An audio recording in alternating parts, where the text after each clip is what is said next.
Welcome back, ladies and gentlemen, to the 12 Talk podcast. Now, usually it'd be just me and Mitch, but I've kept Charlie on the screen anyway. He is our guest for tonight. This is Charlie Wilson. He is the NFL writer for the Daily Mirror and the Daily Express. Correct. Right there, I got it right. Brilliant. I have been mentioning a rival through a lot of things today, and I've had to really, I know, sorry. I've had to really sort of clean that up. But yeah, so we're going to go through today Charlie's draft prospects for the Seahawks. Obviously, we've got our own. We've discussed them. Mitch has got a few. I've got a few. We're then also going to talk about some mock drafts. So it's mock draft season. Why not? Charlie's got a full first round mock. He's got a Seahawks mock. And then I've got what I've dubbed the Josh's Value mock. Before we go any further, I just want to I'd like to say thank you to everyone who's been tuning in, whether you've been listening, whether you've been watching. Please make sure you like, subscribe, hit that notification bell as well on YouTube. Or if you're listening via a podcast platform, do the exact same thing. We really appreciate it. And if you do like what we do and you want to give us a treat, by all means, buy us a coffee or a beer. We record late here in the UK, but if we do record with any of our American guests, they might be very early. So a coffee would be well needed. And for anyone who is admiring my lovely hoodie here, this was a custom job, and yes, it is the Boz. I know people have got strong feelings, but I thought it was a fantastic cult figure, and I would have 100% had a Boz haircut if I was around when he was. This is from Mugs NFL. You can find them on Twitter, also online at custom-by-mugs.com. They're absolutely fantastic. The customer service and the quality is just brilliant. Hit them up. But before we go any further, gentlemen, are you ready to get into this? Absolutely. Let's go. I'm very much looking forward to it. Draft season is it's fun, right? You know, last season for the Seahawks wasn't very fun, but now we can look forward to a new era in Seattle and potentially a whole new group of players coming to a team. So I'm looking forward to it, Josh. Excellent. Right. Let's hit that theme music and then we'll get into it.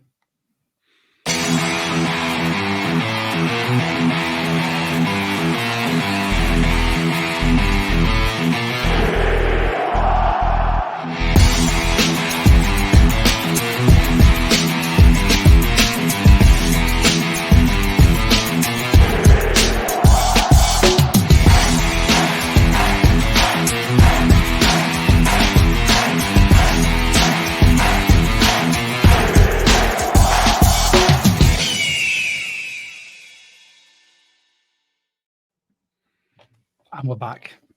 I'm not going to, rinse lyrical about that. I still love our theme tune. I can't help it. That is a really good theme tune. I've seen some good ones. That might be up there. That is up there. That is so that's Slim Jennings. You can find him on SoundCloud. It is a slight bit of nepotism on my behalf because he is my brother. But when you turn around to your brother who knows a music producer and DJ and say, this is what I need, and he sends this to you in the first cut, you think it's got to be used. So yeah, thank you very much. I'll let him know. Hopefully he's watching. If not, I'll make sure I send him the clip. But here we go. Hot prospects is what the episode's called. Who we picking? Who should we look after? Who should everyone look out for in Seahawks land? Charlie, you are our guest. This is for you to take the lead on. And then, by all means, Mitch and I will chime in with anyone that we think as well. So, if you're asking me who the Seahawks should be targeting, is the best player that they can get, right? They have to see how the board falls to them in the first round. And in my opinion, they have to trade back. Not having that second round pick is huge, especially in this draft. I love the depth this year, especially in the trenches where Seahawks need the most help. Yep. So I'm trading back all day long, and I still think so. I'm trading back just to confirm in the later first round, and I still think the player who is the most ideal for them at 16 will probably be there in the mid-20s. So to answer your question, I'm going to trade back. I'm going to take the best lineman who I can get. Oh, my guy, which actually leads in very well to a question that we received through our Discord from Ryan G. He just said, say if we have pick 16, but you like me trade back, I see so much value in this draft for the positions that we need that I always trade back. I have one trade partner that I go to every time in the Detroit Lions because I think they're going to look to build off last season, and the higher they can get in the draft, the better. We can get a late first and a second from them. But he said, say you have pick 16, you're taking D-line or O-line versus Latu, Murphy versus JPG, Powers Johnson or Powers Jackson, and or Fuaga or Fatani. I forgot to read for a second there. Cool. Yeah. So that answers the question. We're going to go lineman that first round. In that first round, obviously, I have your first round mock, which we'll be showing people later. But what prospects, if we're looking at D-line or O-line, would you want us to look at, Charlie? I mean, on those 6 on the list, it's difficult. I don't think Fuaga's going to be there. I think he's going to be taken 10th by the Jets. I'd be very surprised if he falls below the Jets. Latu, I also think will probably be taken by then. I love him as an edge rusher. But I'm targeting 2 guys in particular, and that's Troy Fatanu, and who actually is not on my list, is a defensive tackle, who I think are the best 2 fits for Seattle late in the first round. And we obviously need help interior because we've got basically no interior offensive lineman apart from Oluolu. So we need as much help as we can get there. Fatanu is obviously a guy from Washington who played so well as a left tackle, but projects as a guard. He will play guard, no question about it. And obviously, our new offensive line coach coached him. So I imagine Seahawks will be targeting him. But like you say, Josh, I've not mocked him to Seattle. I actually passed on him and drafted someone who's not on that list of 6 players. I saw, and I was surprised with the list that was there. I mean, Latu for me is as a rugby man as well. His transition from playing rugby to American football, I find fantastic. Mitch and I, over the last couple of episodes and over Messenger and Discord and everything, have been desperately trying to find out what he did to his neck. Now, I can only imagine it's cervical spine, obviously the neck. I don't know if it's spinal cord or what's happened, but for him to be told to never play again, I can only assume it's spinal cord. Do you know anything, Charlie? Please enlighten us. I don't know the injury exactly. That's no one does. All I do know is that there's a lot of talk about he retired, right? Like, are you retired? So there's concerns about his love for the game. That's not. We spoke to someone in Washington who was on that staff. He didn't retire. He was told he probably can't play anymore, and then got second opinion. It's like, you can play, and he jumped at it. So it's not like he was like, you can't question his love for the game, or even listen, his injury was obviously quite significant if he was told to retire, right? But he's found a way back, and he looks every bit of a player, if not better, since that injury. And so I can't help you about what the injury was. All I can tell you was it doesn't seem to be affecting him at all. And Josh, you know a lot about necks than I do, about neck injury, should I say. It doesn't look to be affected. I don't want to not being horrible. You know. So, well, it was my injury. Paralyzed myself with a spinal cord injury. That's why as soon as I saw this, when Mitch and I were going through Latu, and he highlighted that neck injury, I did such a deep dive online to try and find something, anything, and it just says neck. And you're thinking, you hear the term broken neck a lot, right? But we heard that with DK, we've heard that with Latu, but they're not.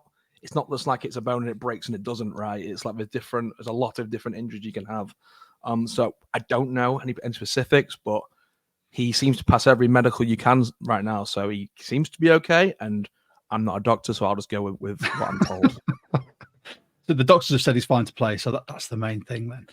I think one of the things that helps Latu is that a lot of his success off the edge hasn't been built on being overly bendy or athletic. It's all technical ability and skill and motor.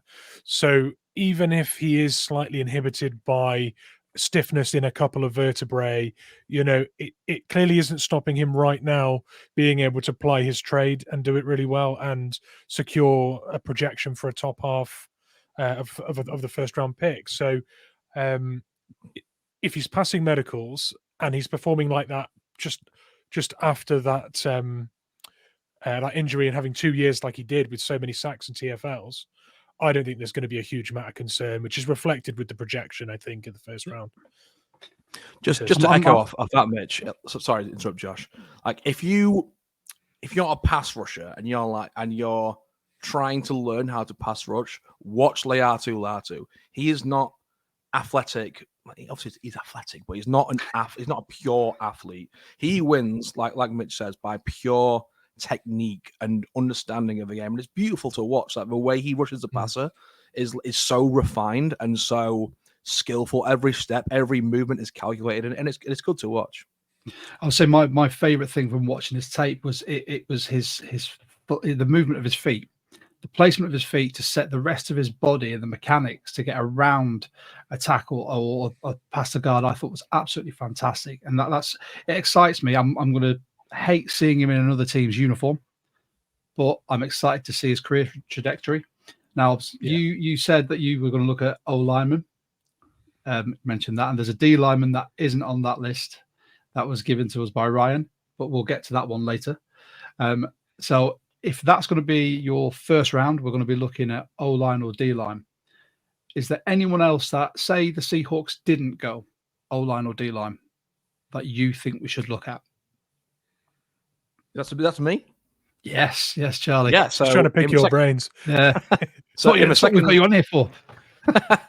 In the second round, I was mocked to the tight end, and I would not have done that last week.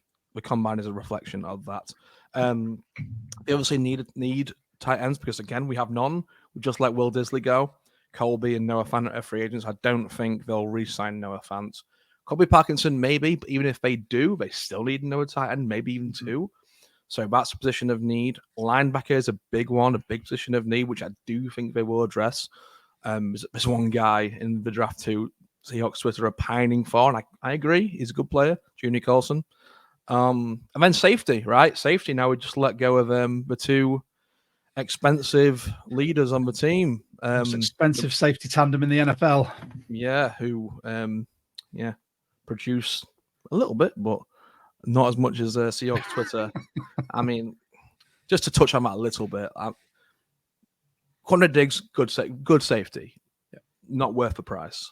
Jamal Adams, good safety, not worth the price. I don't know how you can disagree with the moves that the Seattle have made. I think they're good moves in my opinion. So to answer your question again, Josh, safety is a need. I completely agree. I mean, I'm fortunate enough to be on garden leave at the moment, so my day is spent looking through Seahawks Twitter and YouTube videos and everything. I'm seeing the polarizing effect it's had with this safety group. Obviously, we've now seen Quandre Diggs, as you've mentioned as well, Adams, Disley, and we know Monet is now gone. Which, Mitch, I'll let you touch on sort of the cap implication of that very shortly as well. But I don't see why there's such a sort of discourse around the release of these safeties. The cap that they were commanding and the production they were giving, like Quandre, fair enough, wasn't ever present. Suspect tackling last year, which really ground my gears. But in coverage, you can't fault him. He was a leader. People liked him. Adams wanted to be that leader, but was never around and just became excellent English from me there. Became a bit of a liability sort of on social media and around the complex. And he just didn't justify that. I saw something from Mike Dugar earlier where there's this whole thing about the clear out that John Schneider's doing and the fact that it's partly him to blame. I agree. He is a part of it. But then a lot of these players that you see who got the big contracts were definitely peak guys. Adams, Diggs, and this isn't a slight on Diggs because I think he's a fantastic character. Disley, Monet is gone for a reason. But he's clearing these out because that's just a cap hit we can't keep on board for the production we're getting. Speaking about cap hit, so Mitch, you're our stats and figures guy. Anyone that watches or listens regularly will know this. So what are we looking at now with our available cap? Sure. So I will do that.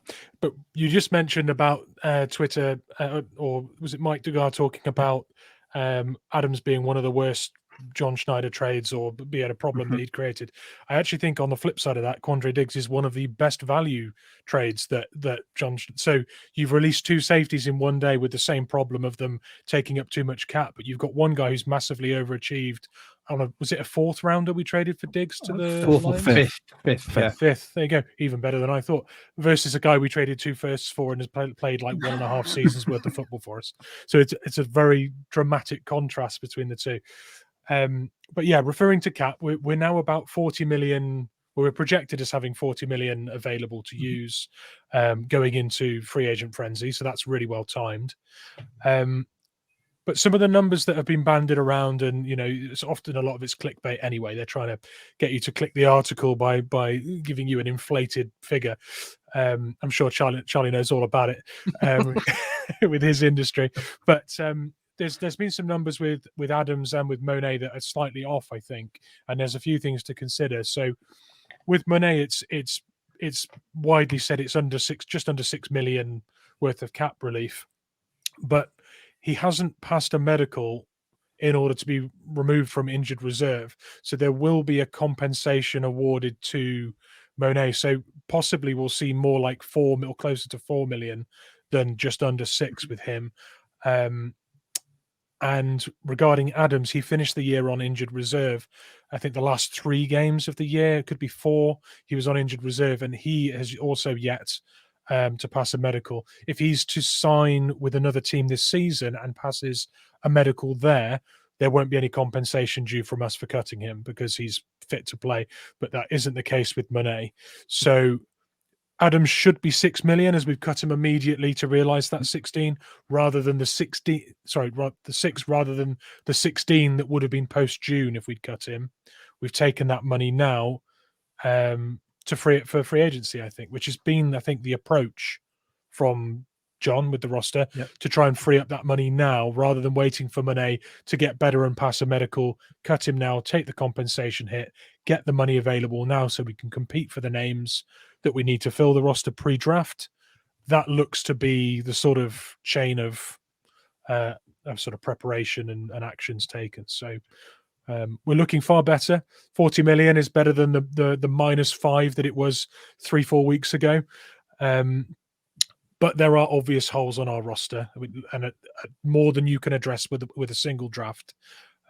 So a lot's for us to talk about over the next few weeks with the free agency stuff and draft. And then this is the thing, that all the mock drafts that we do at the moment are all pre-free agency, which I'm acutely aware of. The mock that I'll be showing later, you can listen to my thought process and the podcast and video about that tomorrow when it's released. But I will always caveat this until free agency starts, that this is pure speculation because we don't know who we're going to sign in free agency, what gaps in the roster are going to be filled. But this is where we have people like Charlie in the know, who is going to be able to tell us sort of where we should be looking anyway to pad out the roster with some really good talent. We've been through it ad nauseum now, and it's just nice to have another voice in here who's going to be able to tell us exactly what they think. One thing I wanted to ask you, Charlie, as well. Looking at these first rounds, you had O-line or D-line. Knowing what Mike does with his defense and how he likes a versatile tool, if Cooper DeJean fell to us, would that be something you'd consider if you were a GM? Would it be something if I was GM, knowing that Mike Macdonald is my head coach, yeah, I would consider it. I think he's gone before then. He is. I see a lot of people like, oh, is he a cornerback? Is he a safety? Like, we don't know where he can play all cornerback positions and all safety positions. Mm-hmm.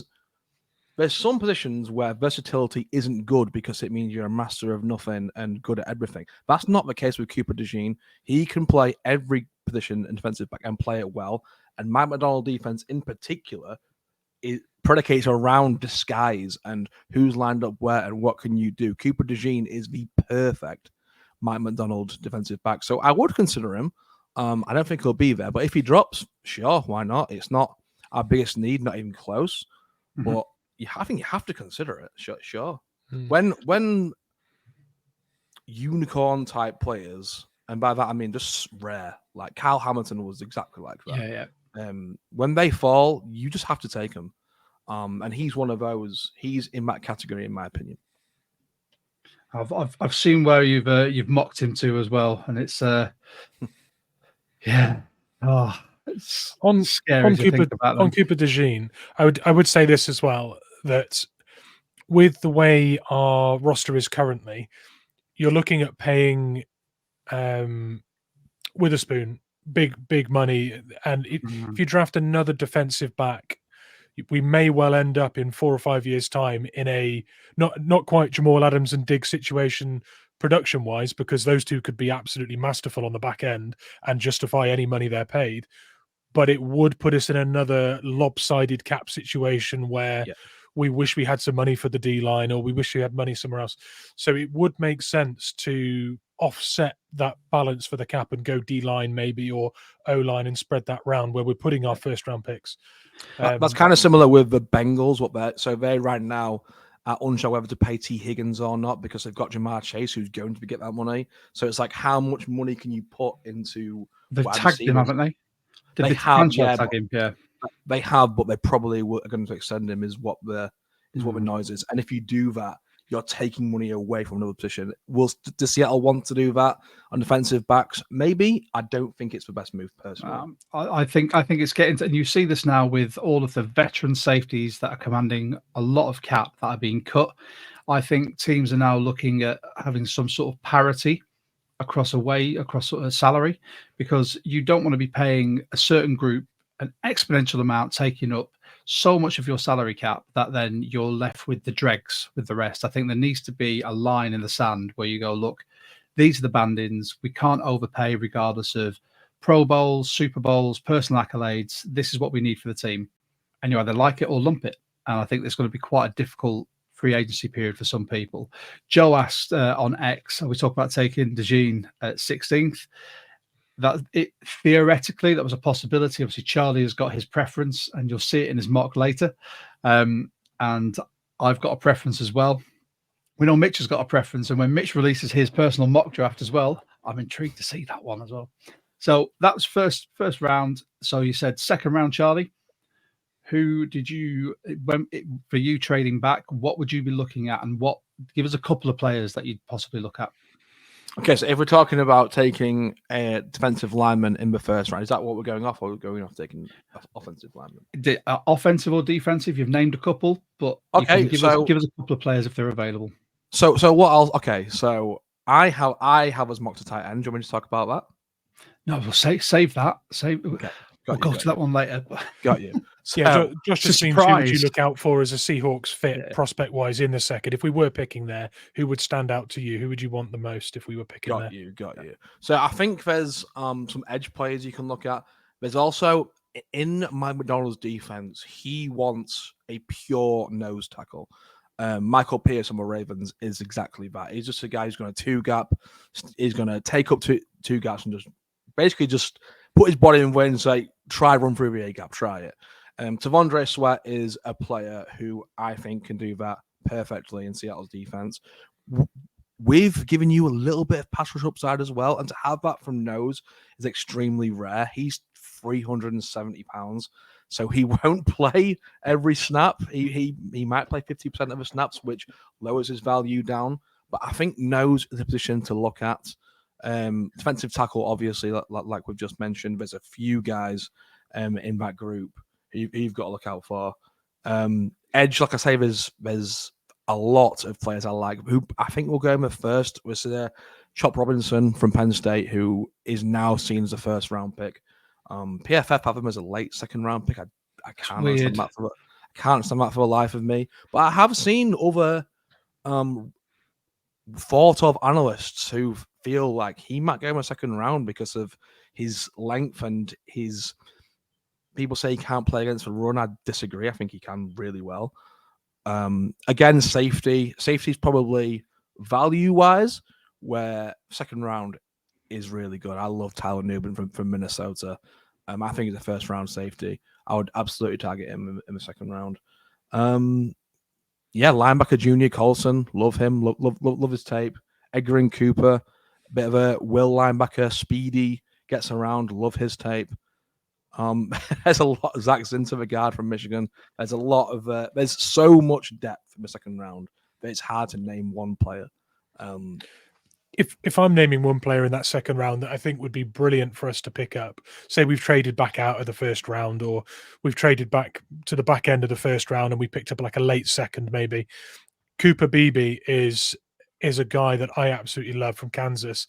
He is a really versatile piece.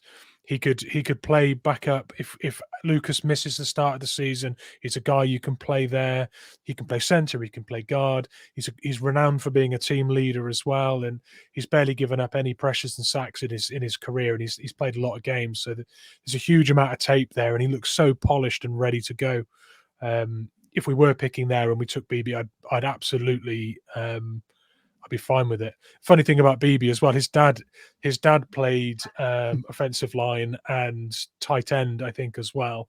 And his two brothers, one of them currently, I think Camden Beebe's currently on the Kansas roster, and his other brother didn't get in at Kansas because they have someone else playing the same position. So they nearly had 3 Beebes at Kansas, following on from his dad, who is now one of the administrators for the football team. So it's a real Kansas theme there.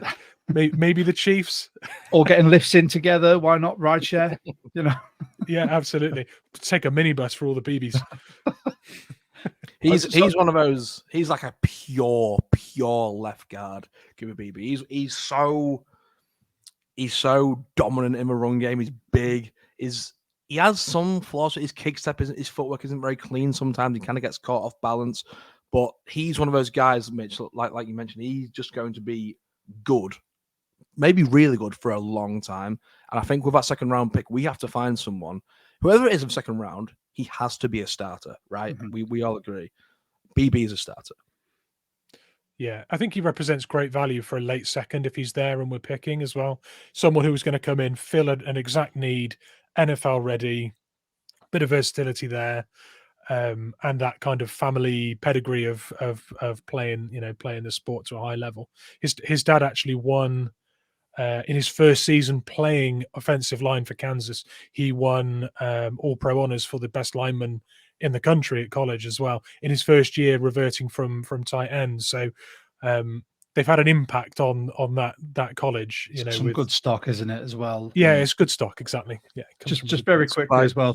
3 Beebes is a great band name. Personally, I just call them the Beebes and get them all to grow a beard and try and sing as high pitched as possible. Get them wearing tight trousers and doing funny dances. Charlie, one thing we haven't mentioned as well, obviously, with you being a journalist and a lead NFL writer, you've actually got a draft guide coming out soon, haven't you? Yeah, I do. It's going to be out sometime next week. I've just finished it today, so hopefully the graphics team will make it look nice and shiny. That's not really my job, I just do the writing. They do all the fancy work. So yeah, I finished that today. It's 12,000 words, 75 prospects in depth, and then 250 more where I think they will go with notes on them. Yeah, looking forward to it. It's been a long labor of work, but it's been good to write. So, labor of love. I mean, Mitch has started his own draft guide, which he's determined to get done. It looked fantastic. I used it for a lot of my mocks. I know it's a work in progress, but that next season for definite, that is going to be out. Yeah, for sure. I think my problem with my draft guide is I've tried to include so many prospects and tried to make it so user friendly. I've tried to sort of create icons for traits and incorporate them in like the stat packs for each player, and so you can see at a glance what sort of quarterback they are, what kind of edge rusher they are, and it's very much a sort of conceptual framework for something that I think can work. But as I look at other people's guides, I think I'm pulling so much more information out of theirs.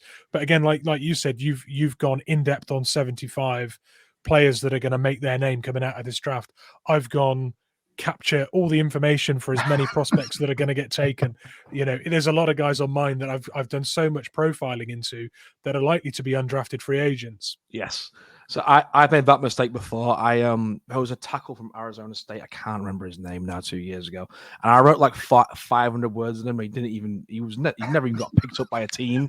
So it's like I'm never doing this again. Like I'll just do 75. That's my limit, and I'll do notes on another 100 or so. Well, as soon as your draft guide comes out, and we're going to lean on that knowledge very shortly for the rest of the rounds before we get onto our mocks. As soon as that comes out, feel free. You can tag us in that. We'll happily share that for you because we'll look upon that and we will use that when it comes to our draft party. So we'll be hosting that on our Discord as well. We'll be having a live watch, and we can all react in real time. But as we've gone through the first and second, Charlie, hit us with some of the other rounds and some of your favorite prospects for the Seahawks. So the later rounds is. So we're talking rounds 4, 5, 6, 7, right? Okay, so I think if you're not going to draft a quarterback in the first 3, I think you have to look at quarterback. I think they're going to. The way John Schneider talks about not drafting a quarterback is like it's like some sort of illness that he has. Like he has to mention every interview that he's drafted 2 quarterbacks in 13 years. It's like a sickness that he just has to get it out. Between that, so that and mentioning that he was told at Green Bay to always draft a quarterback every single draft. What's it? Ron Wolf? Is it? Yeah, he mentioned. Yeah, every time. So I think they have to draft a quarterback. I'm not in love with many of the late round quarterbacks. If I have to, I guess Joe Milton from Tennessee. But my gosh, his performance at the combine was like he looked 2 years away from being 2 years away. He looked like a fish out of water. I see it with the traits, but he's not ready. I've been really high on Spencer Rattler for a long time. To me, he's a second round draft pick. He might fall to the 4th or 5th, and if he does, go get him. He could be a starting quarterback. Even this year, his tape, the way he played with that offensive line, he looks like you know, when you're on Apple Music and you've not got the premium version yet, you've got to have a free trial on it. It's not as good. Like there's not as many things you can do and you can't skip. That's like Spencer Rattler with Patrick Mahomes. He's got aspects of it that are good, but he's not premium version yet. He's like a free trial Patrick Mahomes is Spencer Rattler. So I would take him every day, all day long in the 3rd or 4th round. After that, on Spencer Rattler, before we move, I really don't want to like him because of the TV series where he looked like your typical like egotistical kid in college that you just would hate. And I think his experience throughout college, where he was behind Caleb Williams, he made all his mistakes at the Sooners. You know, he flashed all of the traits to be brilliant and had boneheaded moments where he'd back himself to do the impossible and lose his college games. You know, the games that he would often lose, he'd be replaced because he'd be making mistakes that he's done a lot of times. I think his kind of the knock-on effect of moving through different colleges and different situations based on him damaging his stock might really have knocked a lot of that ego off him. And he does seem to have improved more in his last couple of years of college than he did at any other point.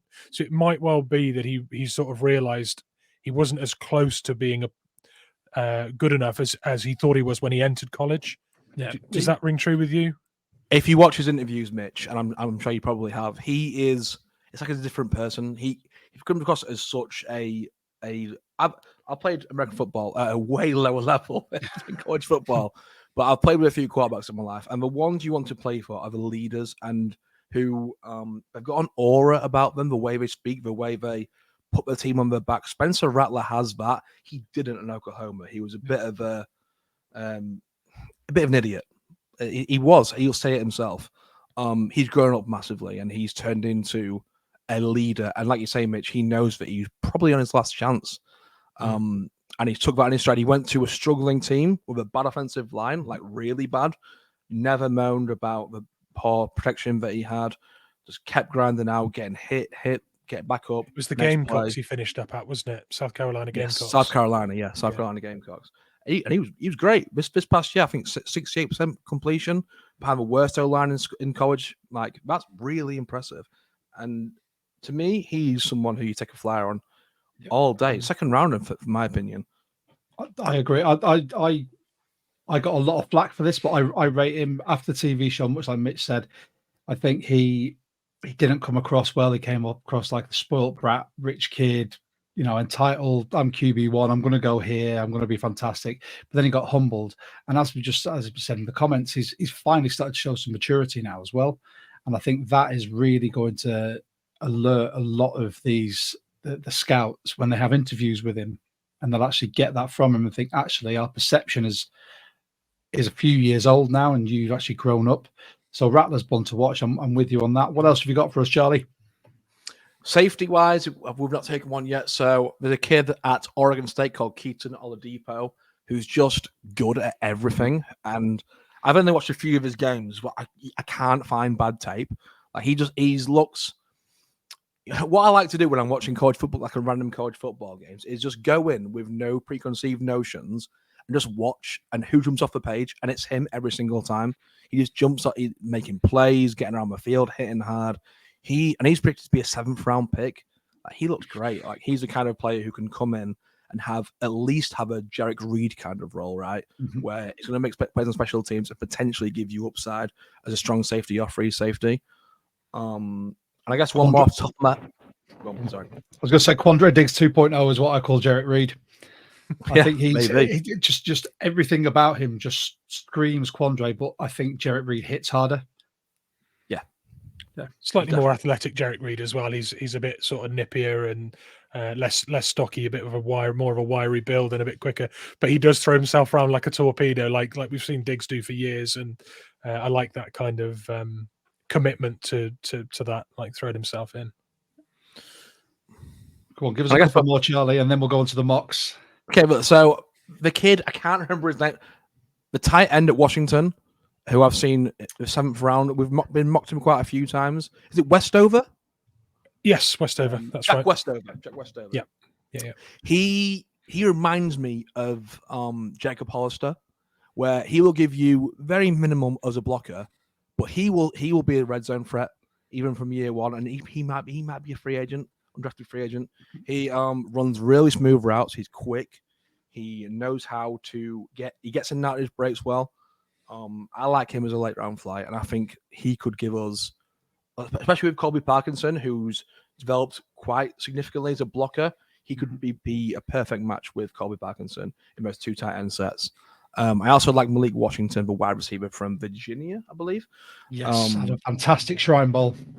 Yeah, that's the one. He's just one of those guys who, not the quickest, not the most athletic, but he finds the pockets. He knows how to run his routes, and he sits there. He'll take a hit. He's like a poor man's Tyler Lockett in a sense. He's got nice hands as well. I thought some of the catches he made in the Shrine Bowl, I thought were fantastic. He just took it in stride. There was no way that was escaping his grip. Yeah, I'm a big fan of that as well. Before we go to mocks, just like to point out that when Tyler Lockett's being paid $27 million, almost any wide receiver is a poor man's Tyler Lockett. That's a good point. Yeah. Anyway, that's a cheap version. Before we get on to the mocks, so just one more comment that we didn't get to. I mean, Joe on X, he said we need so much help on the line on both sides. Would be insane not to go that way. And funny you mentioned that, Joe, because we have got the mocks. So this is Charlie's first round mock. Charlie, talk us through it, because we're going to try and keep this pod to under an hour. So you've got 20 minutes, my friend, to go through this, your Seahawks one, and then my one. So the first thing I realized is that there's a mistake and Byron Murphy's in there twice. So I need to change that. Byron Murphy has been... He's got a twin, hasn't he? I heard he's got a twin with the same name. I copied and pasted this from what you sent me. Must be 2 of them. That's my mistake. I apologize. It's one of many. I'm not going to lie. I'd have to do mocks quite a lot for work, so I do them all the time. Apologies, 12 Talk podcast listeners. Apologies, but obviously we're here for Seattle. We're Seahawks fans, so I'll talk about. He calls himself Johnny Newton, so I guess I'll call him Johnny. His name is Jazar Newton. He's just the best interior. Sorry, Josh. I was going to say for anyone who is listening. By all means, come and watch the YouTube video. We've got the graphic up here, And this gives you Charlie's insight into where he thinks every prospect's going to go in that first round. Byron Newton's that good. Oh, Byron Newton? No, try again. Oh, God. Byron Murphy's that good that he's going twice. So we'll let him correct that, and we'll pop it on our socials for you. The Texans will pick him, and Cardinals will go, no, we want him. We want him. Well, yeah, so for this one, then, let's go on to your Seahawks side of it. So everyone's seen this first round. So anyone who's watching on YouTube can see that. I'll put the recording of this out as well straight after we've recorded this, or we've gone live. So you can go back, you can pause it, and by all means, interact with Charlie. You can see his X handle there is at Charlie Reach PLC. I'm sure he'd love to hear from you, abuse or not. Maybe not abuse. We try and keep that to a minimum. Why not? Yeah. Good Northerner, right? But let's go on to your Seahawks, Mark, because I thought this was fantastic. Yeah, so Johnny Newton is the guy for me. If it took him at 16, that's fine. I would just rather get a second round pick, and I think they can. I think he probably will fall. He might not. Who knows? Like it's a month and a half away. But he's just a player who, you know, he's big. He can play all three downs. He lives in the backfield. He just, like, every play you watch, it's like he wins. Single team, double team. He swerves his way through. It's like he plays with like slime on his body, and he just finds his way to get around his block. And like, how did you get through that block? But he does it, man. He does it. He shakes. He's explosive through the gap. It's hilarious you said that, because when you said that, it's reminded me of Adama Traore, the football player for Wolverhampton. Well, you coated in Vaseline. He used to cover himself in Vaseline so people couldn't hold him, because he was that sort of big and physical. He'd beat you, and the only way you could stop him was holding on to him. So he'd grease up before the games.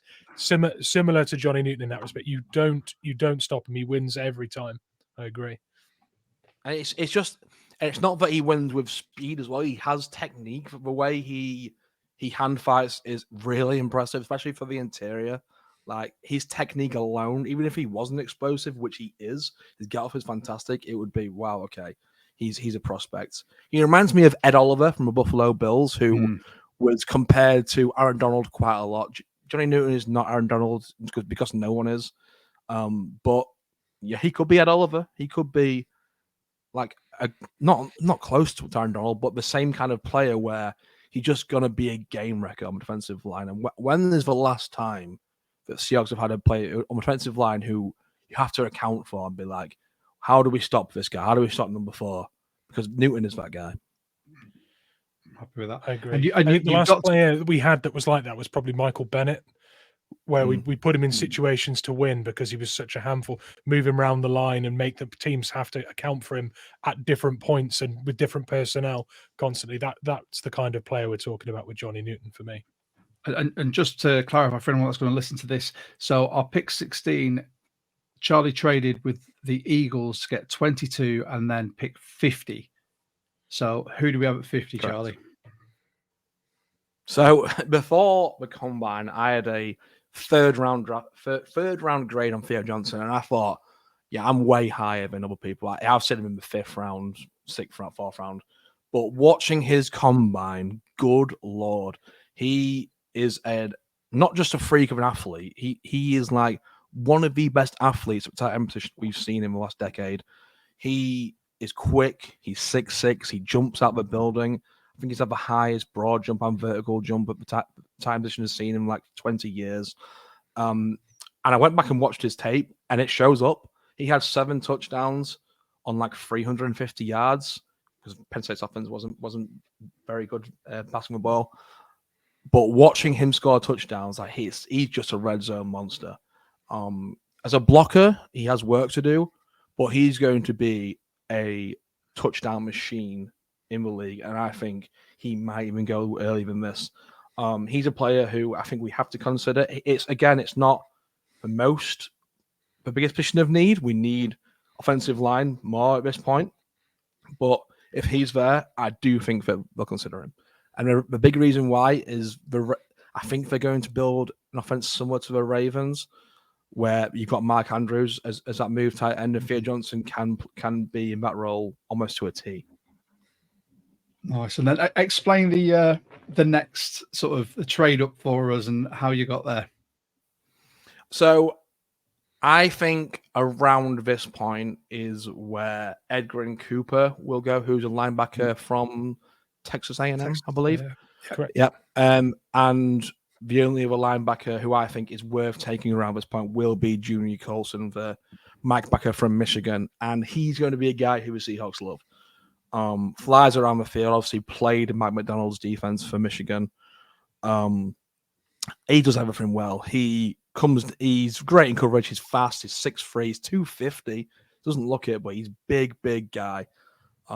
He's just technically sound. The only thing I don't like about his game is he plays linebacker like, how do I put it? So I coach some first years at university, and when you teach them how to shed blocks in training, they'll be great. You know, they'll put their hands on each bit, will shed a block. When it gets to a game, all I do is just run at offensive lineman and try to knock them off their feet. Junior Colson kind of does that, where he just kind of, I'm stronger than you, I'm going to push you out of the way. But you can't really do that in the NFL. But his aggression, his his build will allow him to make plays all over the field. And I have no concern about him being a very, very good linebacker. And at this point in the draft, I think it's worth trading up for. Maybe give up their 4th round pick all day. I'm with you. I'm a big Colson fan, so yeah, 100% on that one. And then you addressed our O-line.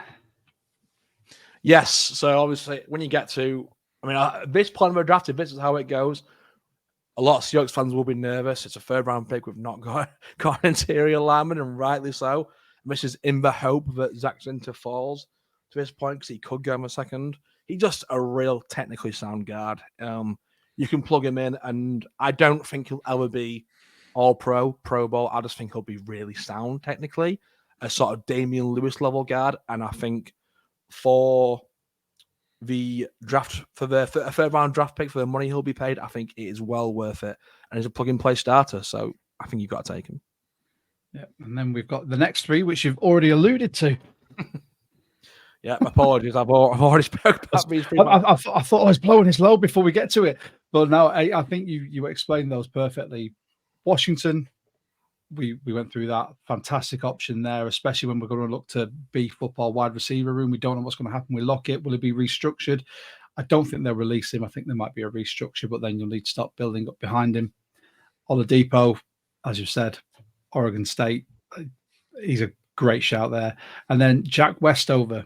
My only apprehension with Westover, and I've looked at him throughout a lot of my mocks, is I think he'll be a UDFA purely because he wasn't used a lot in Grubb system. So people won't have the tape on him. They'll be able to see the physicals, the testing at pro days and whatnot, but I don't think that's going to be enough to get him into the 7th. Apart from that, I love that as a mock for the Seahawks, mate. You can tell you're a professional at this.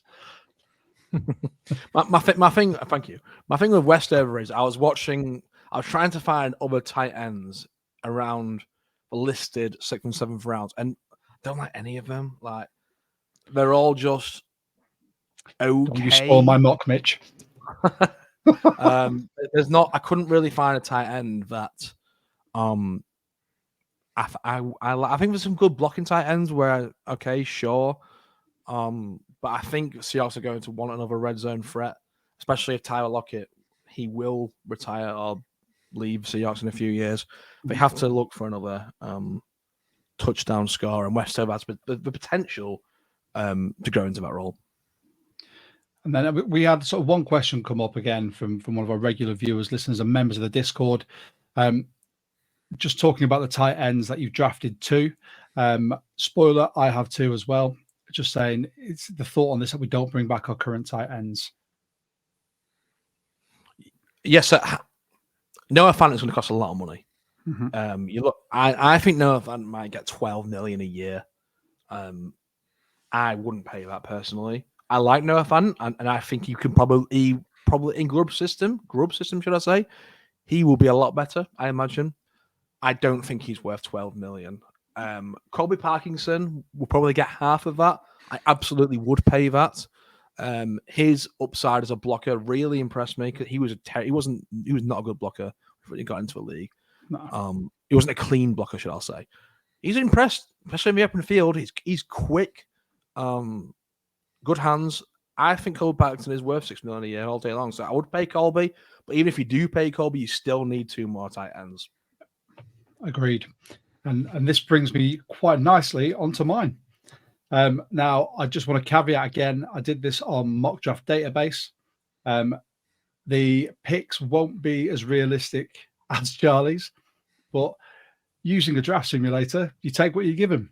So if we're looking at this, so much like Charlie, I'm a big fan of trading back. I think there's so much value and you need that second round pick. And as I said, my main partner, whenever I do these, is the Lions, because I think they're going to look to get some premium talent to build off their success this year. So I traded my 16th, the 29th, and 61. At 29, and this, I don't think this will happen in any realistic environment, but I took Brock Bowers because he was sat there, and I could have gone really hyper realistic, but if a player like that is sat there at that pick, you take him, you run to the podium and you say, I'll have it. That is just a weapon that can be used in Grub system. And then straight after at 61, Junior Colson. He is, for me, he's my consensus. He's my preferred linebacker. Now, obviously, I know there are others that we've discussed as well that showed out of the combine, but I think Colson in this system with Mike Mack will just excel. And then the next one, you'll have to forgive me because I don't know how many rows I put in it, but it's at 78. I picked Rook Orororo. Is that right? Hang on, that's perhaps quite good. Bosh, there we go. I'm getting it from Clemson. Just to put that hole in the D line. I think is it not a horo? No, well, on the combine they corrected someone and said it's actually a row, and I remarked that it sounded a lot like a junkyard dog. But yeah, no, apparently it is a row. So, and if we get a junkyard dog on our D line to come into that rotation, if we can re-sign Big Cat, I think Draymond Jones, Mike Mack will look at him and think, I can use you. Keep Reed as well. As long as he's doing what he's doing, I'd be happy with that.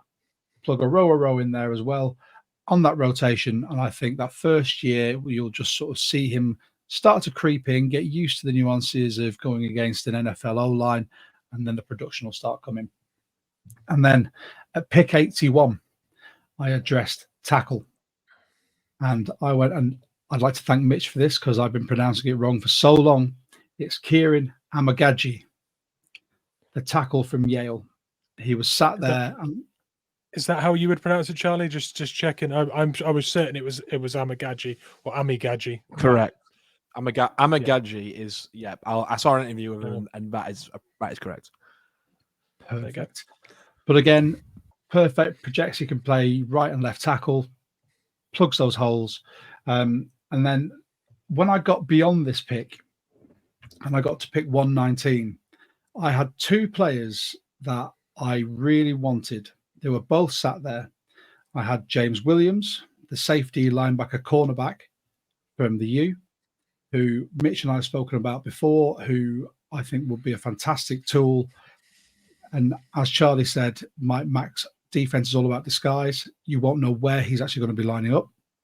And then my next one was Sione Vaki, and it was a coin toss between these two. On the draft poll I do tomorrow, you'll hear all about it. I probably spent a good 30 seconds deliberating, but luckily for me, when it got to pick 151, the Bills came in and said, "Let's do a trade." So I went, "Okay, I'll get some more draft capital." They traded 159 and 202 to me, and I thought Vaki is gone. That is my other safety, who I think will be a development special team and then come into the team. But he was still sat there, and I could not take him. I think he's going to be such a fantastic player, sort of going through all of this. And he's something that we've spoken about highly on the pod, and looking forward to see his development. And he just brings all these intangibles. But it's such a sparse safety room as well. I thought it's something that needed to be addressed. My next one, I had a toss-up between, I can't remember who the O-lineman was, from Michigan, and Brandon Coleman. And I went with Coleman. For anyone who doesn't know, Coleman was a team captain at TCU. He had 11 starts. He had 7 at left tackle, 4 at left guard last year. And he allowed 1 sack in 723 snaps. Now, that is the type of versatility I want on our O-line. If we can plug him in at tackle, but he's also more than competent at guard, that is perfect based on our injury concerns. And the next one is one that Mitch loves. It's a tight end that I found in the later rounds, AJ Barner. Not the flashiest of players, but I will take he's 22. He's not 22 at the moment. So he had 22 receptions last year, only 249 yards, but that's still an average of 11.3. He only had 1 touchdown. But for a man that has got the potential, can play a fantastic blocking game as well, I'll take that, because I think we're probably going to sign one of our tight ends back in free agency. I personally would like to see Parkinson, because, as you said, Charlie, I think his development has just skyrocketed since we signed him, since we drafted him from Stanford. But yeah, I've picked Barner there. And then my final pick, 233, a gentleman that I'll admit the name intrigued me to start with. And then I saw his combine and I was impressed. Really impressed by his just the physical traits that he showed that will be easy for a coach to develop. And that's the thing that our coaching team are really focusing on, the teaching element, which is what we've lacked for the last couple of seasons. So I've gone for Jalix Hunt, or maybe Jalix Hunt. The edge from, there you go, from Houston Baptist. Late, it's the last pick for us in the draft. You can have him on the practice squad. You can have him on special teams, let him develop, and then let him just come along there. But there you go. That was my value mock. Go on, boys, very quickly. What do you think? Go on, Charlie, I'll start with you, and then I'll wait for Mitch's character assassination. Solid. You addressed all the needs. I think some of the late round players are just, okay. Wouldn't really excite me. But Vaki is a player who can provide starting upside. Viewers, I'm not so sure. But yeah, as long as we address the needs and you don't reach too hard, which you haven't, I'm fine with that. They have to come out of this draft with 3 or 4 starting caliber players, and I think you did that in your draft, so that's all good. I'll take it. Mitch, go on. 1 minute. Go for it. 1 minute to break it down. I'll quickly touch on AJ Barner, because he's someone I really like. He's a guy they relied on a lot in their run game, which obviously Michigan were. They did it so well that they won him a national championship. When they did target him, he was he was productive with you mentioned over 10 yards on average when targeted. And I think he was underutilized in a run-heavy scheme. We know he could come in and aid our run game. And we know we've got a running back one who likes to bounce outside. So that immediately is a nice support for his game. And you never know how good his ceiling could be on his receiving game, because it's not been tapped into. There's no tape on that. There's untold upside with AJ Barner that late. And when you're picking a tight end that late with that frame, the absolute bottom line for him is you've got your inline tight end who's going to solidify the end of that line, be a brilliant blocker, and you can develop him into something else, and you're not going to be paying him for 5 years or 4 years because you've taken him so late. If we have to take multiple tight ends, he represents superb value. I'm a big fan of Barner. And with that, I was going to say, we're getting to the hour mark. We want to keep it under an hour. Charlie, before we go, tell people where they can find you, when your draft guide's coming out, and then we'll make sure we share everything. No, good. Yeah. Appreciate it, guys. So Charlie Reach PLC on Twitter. I work for Daily Mirror. Actually, it's for the US team. So the Daily Mirror in the UK have now expanded into the US. That's a team I work for. Nice. So I'm the NFL writer. All my things you can find on Twitter. All my stories. My draft guide will be released next week, Monday or Tuesday. Looking forward to that, and then preparing for the draft. Perfect. Well, Charlie, it's been an absolute pleasure having you on. for everyone that's tuned in, who's watched, who's commented, thank you so much. Don't forget, like, subscribe, hit the notification bell, all that good stuff. You can find us on pretty much every source of social media. And until next time, I'm just going to say, go Hawks. Go Hawks. Go Hawks.